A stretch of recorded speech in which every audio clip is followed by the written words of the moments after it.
Let's talk about inflation a little bit more. The good news is inflation is falling. The bad news is that just means prices are rising more slowly than they were before.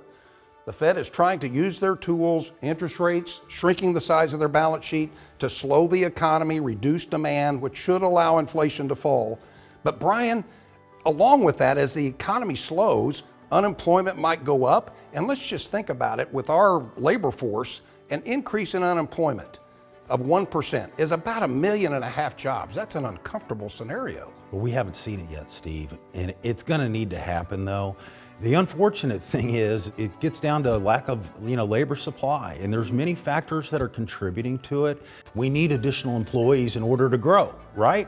Second thing is, without the lack of workers, it's pushing up wages and it's filtering through inflation. There is one bright spot when you talk about inflation, at least here in the short term. In the last 12 months, fuel prices have come down and it is reducing overall headline CPI.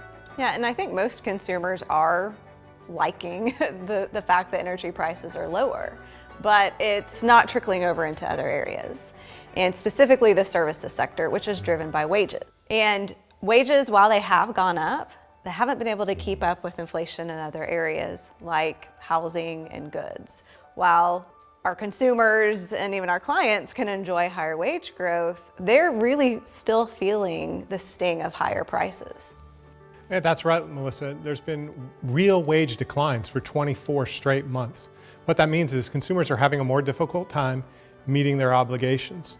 And the Fed is going to have a tough time, I believe, pushing inflation rate back to its target of 2%. One of the big factors on that front is going to be deglobalization. That's really occurred since COVID started. And when you look at the Chinese-Russian partnership that was essentially announced at the Olympics in 2022, coupled with the Russian invasion of Ukraine, there are some big headwinds to slowing inflation. So Matt, I think it's clear that we think longer term inflation can continue to come down, but there's going to be some reasons why it might still last a little bit longer than we would all be comfortable with.